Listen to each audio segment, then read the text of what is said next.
Então, gente, boa tarde. Vamos dar início à nossa aula de hoje, 21 de agosto, nossa aula de ciências, capítulo 4 do livro, falando sobre o sistema respiratório.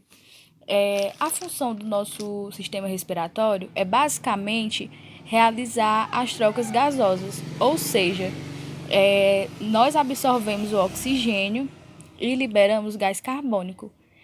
E essa absorção é chamada de inspiração. E quando nós liberamos o gás carbônico, nós chamamos de expiração. E isso só é possível graças a algumas estruturas presentes no sistema respiratório. E seguimos, eu vou mostrar para vocês a estrutura do sistema respiratório. Os órgãos que compõem o sistema respiratório. Aqui a gente tem esse modelo. E eu vou começar falando aqui sobre o nariz. O nariz, ele é a porta de entrada de ar para o nosso corpo. No nariz, nós ainda encontramos as vibriças, que nada mais são que os pelinhos do nosso nariz, que servem para barrar sujeiras. No nariz, também é umedecido e aquecido o ar. Logo abaixo, aqui vocês podem ver, nós temos a cavidade nasal, que são duas cavidades, aqui ó, que são duas cavidades que são separadas por uma parede cartilaginosa. Nela nós encontramos as células caliciformes e as colunas ciliares. E essas células, elas têm a função de, quando as vibriças não conseguem barrar aquelas sujeirinhas, as caliciformes elas vão mandar para as colunas ciliares. E quando chegam nas células colunas ciliares, através de seus cílios, elas vão mandar essa sujeira de volta para o nosso nariz. Aqui também nós encontramos a faringe. A faringe, ela também faz parte do sistema digestório. Ela faz parte do sistema respiratório e do sistema digestório. Aqui na faringe, nós temos esta válvula, onde ela é chamada de epiglote. A epiglote, ela fecha a entrada da laringe quando nós engolimos. Ou seja, para que o alimento ele não passe para o sistema respiratório. E aqui temos a laringe, que também é conhecida como o órgão da voz, porque é na laringe que estão as nossas cordas vocais. Em seguida, nós temos a traqueia, que ela, aqui, a traqueia, que ela é esse tubo cartilaginoso que são repleto de anéis.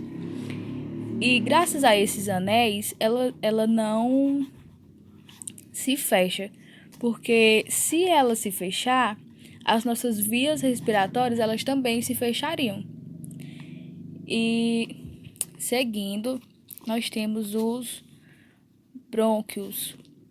E dentro dos brônquios existem os bronquíolos, que eles se ramificam dentro dos brônquios.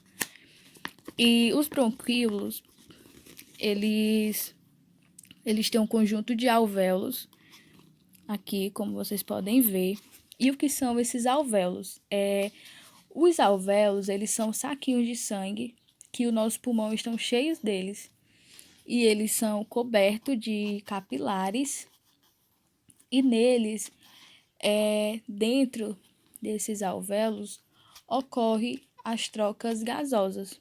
Ocorrem as trocas gasosas entre o ar e o sangue. Bom, gente, eu não poderia encerrar essa aula sem falar dessa pandemia causada por um vírus, o Covid-19, que ele ataca principalmente o nosso sistema respiratório. e eu vou explicar para vocês um pouco sobre as primeiras ações dele quando entra em contato com o nosso organismo. Quando nós somos infectados, o vírus ele invade as nossas células, injetando o seu material genético. E quando ele injeta esse material genético, ele vai forçar as nossas células a fazer tudo o que ele quer. E o que é que ele mais quer? O que ele mais quer é produzir novos vírus. Então, chega um determinado momento que as nossas células estão tão sobrecarregadas que elas simplesmente explodem. E quando elas explodem, espalham milhares de coronavírus que vão fazer o mesmo processo que fez com a primeira célula, que foi fazer com que todas as células produzissem novos coronavírus, né? E muitas pessoas reagem bem quando esse material genético ele é injetado em seu organismo, né?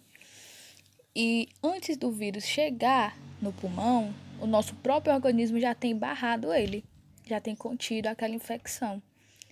Porém, muitas pessoas elas não conseguem, né? Elas não têm essa capacidade de barrar o vírus antes dele ter contato com seu organismo, antes dele chegar no seu pulmão. Então, ele consegue chegar nos alvéolos, que são aqueles saquinhos de sangue presentes no pulmão. E quando eles chegam nos alvéolos, inicia um processo muito inflamatório. E o nosso organismo, ele vai tentar de todas as formas barrar ele. Só que essa infecção, ela não vai conseguir ser barrada, né? E o que acontece? Através dessa infecção, o vírus ele vai causar uma elevação à temperatura do nosso corpo. E o nosso organismo ele vai mandar água, vai mandar muitos reagentes para tentar impedir o crescimento dessa infecção. E aí, muitas vezes, o nosso organismo ele não dá conta. E essa infecção, ela só vai se espalhando, vai se propagando. E é nesse momento que a pessoa infectada, ela vai ter a chamada insuficiência respiratória, que é no momento que o vírus chegou no alvéolo e o sangue não está mais sendo oxigenado. E o que vai acontecer é a pessoa que está com essa insuficiência respiratória, ela vai precisar de uma oxigenação mecânica, que é o caso dos respiradores, né, que está sendo bastante utilizado, porque é só assim que o sangue ele vai ser oxigenado. Então, é por isso que é bastante importante o isolamento social, por isso que é muito importante nós seguirmos essas prevenções que foram criadas para que o vírus ele não se propague tanto, né? Embora ele já tenha avançado grandemente, né, no mundo todo. E é importante cada um fazer a sua parte e acreditar que isso vai passar, né? E temos que ter em mente que existem milhares de pessoas infectadas. Então, é importante que nós possamos nos prevenir e entendermos que existem sistemas imunológicos diferentes, nenhum sistema respiratório ele é igual.